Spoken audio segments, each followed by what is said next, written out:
With his inauguration right around the corner, Donald Trump recently announced one of his priorities includes changing the name of the Gulf of Mexico. Take a look. We're going to be changing the name of the Gulf of Mexico to the Gulf of America. I love that so much. But that wasn't all, because he also announced changes to help secure America's elections.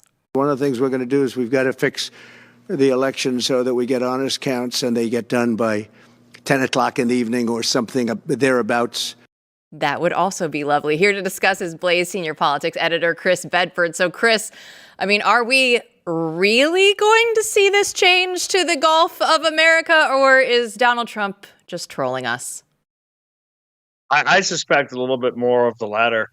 And I've actually been a little disappointed that left-wing press hasn't flipped out at their usual levels. Just a few years ago, if Trump had said something like this, they would have absolutely, how dare he, act of war. You'd see the "this is not normal" signs out in the streets and all that. And of course, we'd all have a laugh and a chuckle at the whole thing. But this seemed almost, at least I haven't been paying too close attention, but seemed to be taking it in stride. It's just a symptom of how thoroughly defeated they actually seem to be. Gulf of Mexico, Gulf of America, freedom fries. I like it. All right. Well, I'm fine with it either way, to be honest with you. I'm okay with the change. It's great. But let's talk about the election security stuff. Can Donald Trump, at the height of his powers, make sure that we actually get votes in at the end of the night? Where in general do you think are these election security issues when it comes to what the administration is going to propose in Congress?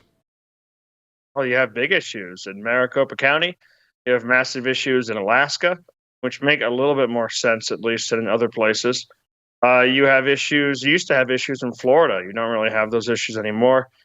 It is an election security issue. It's something that's important. I think that if you actually had that, it would go a long way towards restoring people's trust in the electoral process.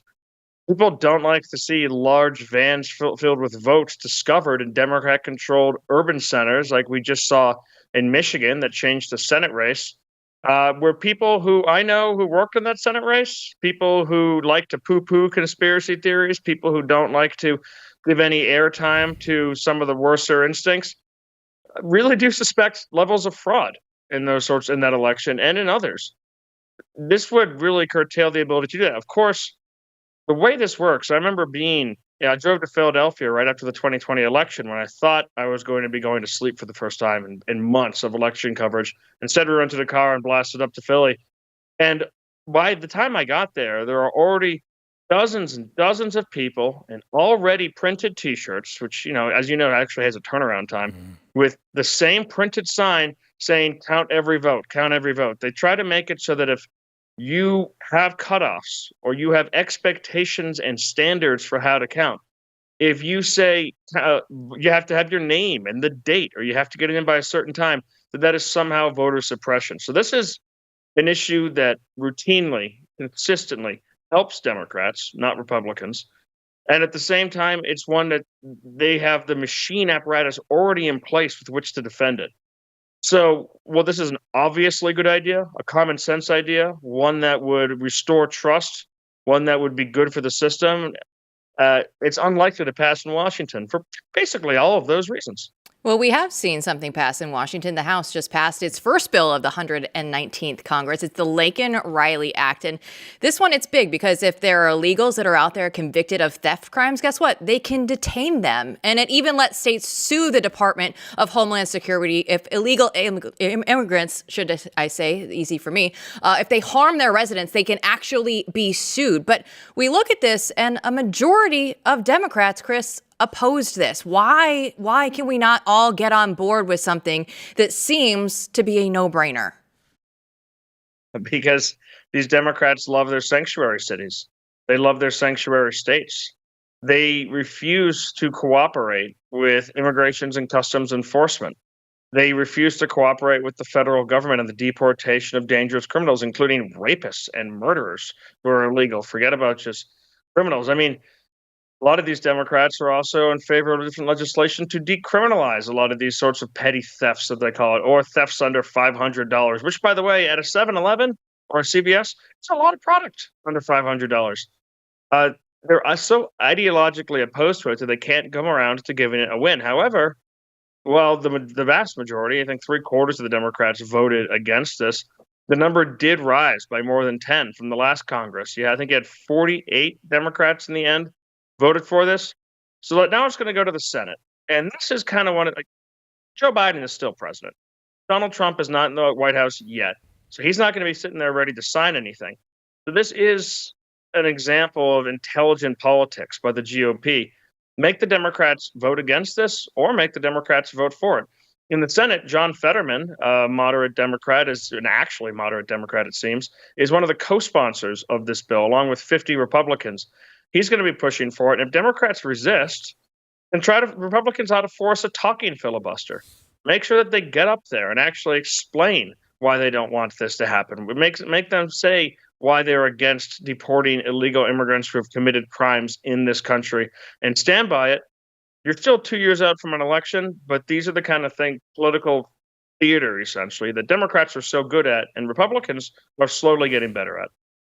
Chris, we're going to be talking about Mark Zuckerberg a little later with one Rob Eno, who you know here, and how this might impact Blaze and what it's been like in the past with Facebook. But we have to ask you, I mean, why the change of heart now? Mark Zuckerberg has allowed the government to censor people on Facebook, right, for years, has done some really terrible things to all right-leaning media and many other dissenting media figures. What do you think's going on here politically? So I've asked some people who know him personally, people who spent a long time working there but no longer do, have had kind of a front seat to these sorts of things because I was curious about the same issue. And I've got a piece that I'm working furiously on right now, coming out in Beltway Brief we could talk about tomorrow, about the actual impacts this decision will have. Because it's not minor. The impact is going to be major on the whole economy of this sort of thing. But there's a funny twist to the Mark Zuckerberg story, is that he's actually not super political. He's way less partisan of an ideologue than a lot of his colleagues at Facebook and a lot of his other tech CEOs that he's out there with. He's kind of reactionary. He fumbles around. He wants to be liked. So he goes this way and that way, depending on who's mad at him, and he usually ends up picking off all involved. Now, this whole Facebook fact check program was launched to that effect. He was uncomfortable having Facebook moderator teams making decisions on what should be called fake news and what should be called legitimate discourse. So he outsourced it. He said, listen, you guys take care of this over at Poynter Institute. I'll pay you. It'll be fine. And then the blame's on you and not me. As a policy, he continued, kind of ironically, until the Hunter Biden laptop story. That's when he finally said, never mind, we're just going to censor this right off the bat. Now, Zuckerberg, I think, has realized that the atmosphere is not nearly as toxic for actually pushing back against these ideologues. In fact, it's dangerous for him to continue with that. It has injured trust. I mean, how many of us have right-wing boomer parents who just love Facebook? They live on it, they share on it, they keep up with their grandkids on it, they put political opinions on it. They still do Facebook status updates in a way that I haven't, at least, since I was in college. By the way, if you ever look back at your old Facebook status updates, I have nothing in common with the person who posted those under my name. I don't even understand what I must have been thinking. I can't look back at them because I've deleted my Facebook account years ago because it's that bad, Chris. I'm the opposite. I want people to look up my old stuff. It's my great. Grandmother, so I still use it. All right. Well, you know what? I love the Zuck transition that we've seen. It's not Zuck going from a man to a woman. It's Zuck going from like a robot to an actual man out there, Chris.